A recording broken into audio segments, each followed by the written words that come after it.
কবরের ভেতর এক মৃত নারী সন্তান জন্ম দিলেন। এটি মক্কার এক ব্যক্তির ঘটনা। তার স্ত্রী তখন গর্ভবতী ছিল।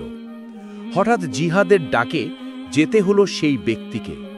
বিদায়ের সময় সে স্ত্রীর পেটে হাত রেখে চোখের জল মুছে বলল, হে আল্লাহ, এই শিশুটিকে আমি তোমার হেফাজতে রেখে যাচ্ছি, তুমি এর হেফাজত করো। সে জিহাদে চলে গেল। অনেক দীর্ঘ সময় পর যখন ফিরে এলো, খবর পেল তার স্ত্রী ইন্তেকাল করেছেন।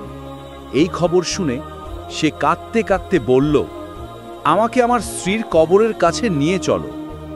হঠাৎ গভীর রাতে চোখ খুলে গেল, দেখল কবরের ভেতর থেকে একটি অদ্ভুত আলো বেরোচ্ছে। হঠাৎ কবর খুলে গেল এবং দৃশ্য দেখে সে স্তব্ধ হয়ে গেল। ভেতরে তার মৃত স্ত্রী শুয়ে আছেন আর তার জীবিত সন্তান খেলছে মায়ের কোলে। সে তাড়াতাড়ি কবরের ভেতরে ঝাঁপ দিয়ে সন্তানকে কোলে নিল।